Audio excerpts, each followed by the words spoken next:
It feels like I've been driving for so long that I should be in another state by now. Somehow I'm still in the same forest, though. The same road. No signs.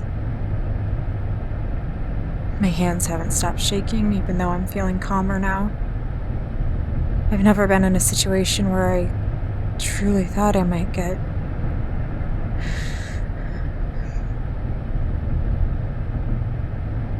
Why are those people following me? Did they do something to the girl in the shed? To the man in the police station? What happens when they catch you? And why are they after me? If I turned around and went home, would they follow me, or are they chasing me because I'm here? I have so many questions, and I feel so lost. And I've been an idiot. I keep finding these clues.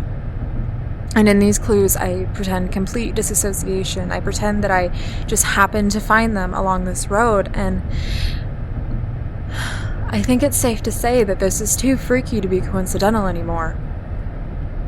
I'm finding these breadcrumbs and I'm following them somewhere, but someone had to leave them for me to find. That card didn't land outside of my car by accident. It was put there for me. And there's a sign up ahead. I can just make out the white blur of words in the distance. And I think I know what it's going to say. Hospital.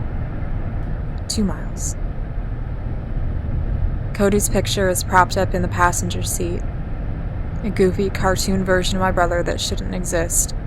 Left somehow whole despite supposed years of abandonment and decay.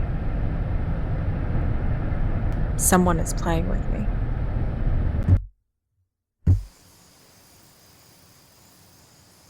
Do I even need to say it? Of course there's no one here. The hospital looks newer than the amusement park. There isn't a soul in this place, though. 6 stories of giant abandoned hospital might almost be worse than having to explore the entirety of Rockville by myself. But I've seen horror movies. I'm taking the fucking tire iron in with me.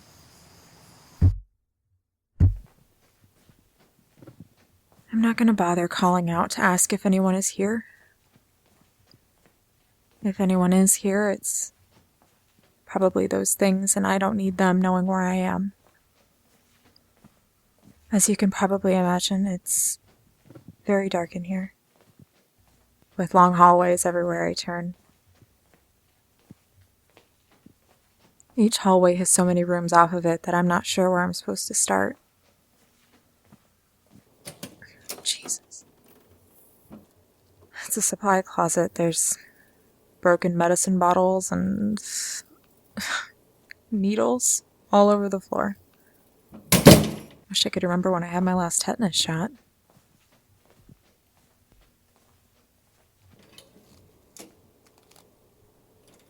Unlike Rockville, there's no files for me to go through here. Just a big empty building with terrifying hallways. There was a bank of computers when I first came in, but no power, so that's not going to be helpful. There's stairs that go up and down, and elevators. Which leads me to wonder, by the way, why the lights on the call panels for the elevators are lit. Some kind of a backup generator, maybe? I don't hear one running, but it could be in the basement somewhere. I'm not thrilled by the prospect of using the stairs, but the idea of being trapped in an elevator is worse.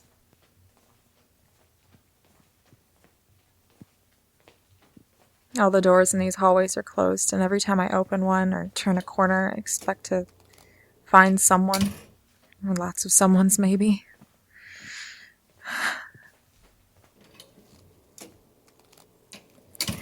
I think I'm going to check downstairs first. Just get it over with.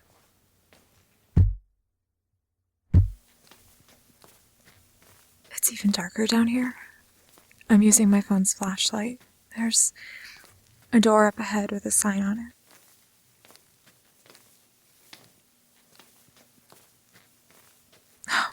fucking great. It's a psych ward. They put the psych ward in the basement.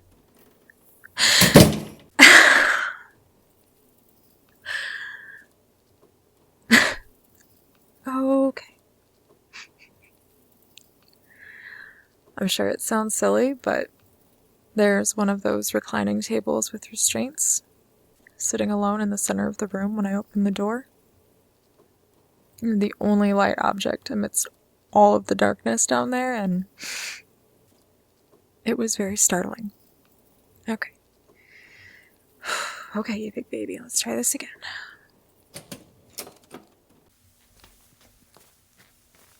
Stuff must have gotten moved around after everyone left.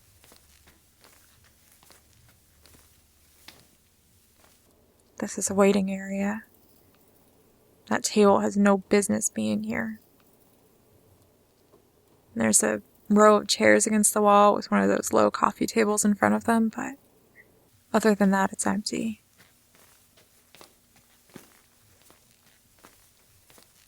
All of the doors down here are open. Somehow that's worse than if they'd all been closed. It's like I don't have a choice in whether or not I look at what's in them.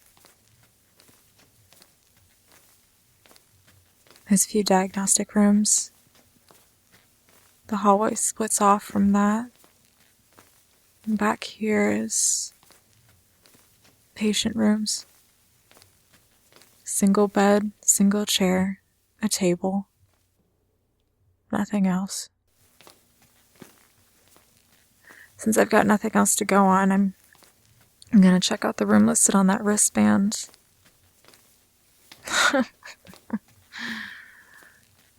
Do you ever just feel like you're wandering into disaster?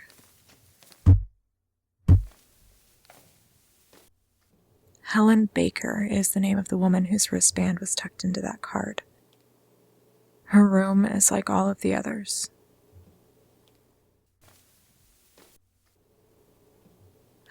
This is exhausting.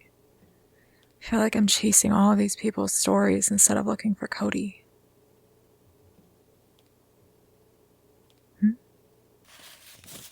She had a paper tucked underneath the bed. Tommy, I went out to see you. No, that's a lot. I went out to the middle of the day. Keep seeing the light. Follow me everywhere I go. Last week, I think it caught up to me. Because I stopped seeing it behind me and started seeing something very different. I kept running, but I'm too tired to keep running. I know you think I'm crazy. I know you think I've got what my mother had. But I don't have that. I'm cursed, but not by my genetics. Why am I writing down these things that have already happened? I've left you this note 100 times now. I've left you this note, and then I jumped from the tall walkways down into all the machinery. How am I here? What happened to me? They give me medication. I still see everything. I just feel less. They're saying it's schizophrenia or some other kind of delusion. They're not meant to be stuck here. I'm not meant to be stuck here. I died. I know that in my bones, but I died. Tell me, the people that come at night, they're dangerous. They haven't been in my room yet, but I see them outside and they stare. And I need you to keep away from me. Something happened there. I don't know what. I don't know how, but something happened. Out there in the old part of town, I always told you I hated that part of town. I always told you I hated those places because, well, I suppose I said they were haunted. I suppose I wasn't necessarily wrong. Why am I writing these notes? Why do I keep writing these things, Tommy? It's like a compulsion, another facet of my insanity. You should have let me die. I think whatever this is, I think it grabs whoever it can. And I'm so scared. That's going to be you. Or that's going to be our little girl. Tommy, they'll never give you these letters. They don't think they should deliver anything that talks about what I see. But I need you to know what I see, Tommy. I need you to know so that you can avoid it.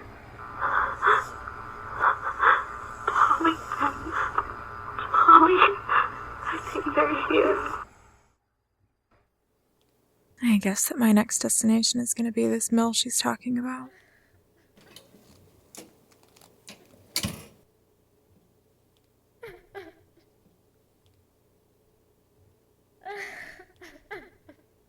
Sounds like they're down the hallway. Down the hallway that leads to the exit I came in. Oh, fuck me. Okay. Okay, these hallways wrap around. There should be another set of stairs on the other side of the building. At least I can tell where it's at. Or not.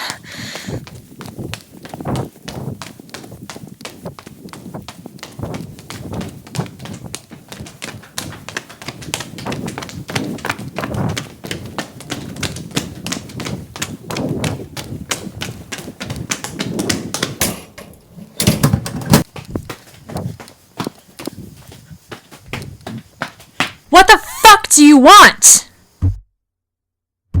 I should have taken a swing at them. Should have knocked them upside their fucking heads. Creepy assholes. I'm tired of sleeping in this car. I'm tired of eating gas station snacks instead of real food. I want a bed and coffee and Chinese food and internet, and I want to go home. I shouldn't have had to come out here by myself. I shouldn't be the only one who gives a shit about Cody. I shouldn't be the only one who wants to keep looking. I'm so ill-prepared for any of this, and I don't know shit about getting by without modern conveniences like working gas stations. I don't know anything about self-defense, and who even fucking knew I was gonna need to defend myself? Now I'm back on this damn highway, this fucking road to nowhere, and I'm certain the next place I run into will be this mill that Helen Baker mentioned, and that white light is back. Sure. Yeah. Fucking follow me, you piece of shit. Just stay far enough back there to creep me the hell out, like you always fucking do. Screw you.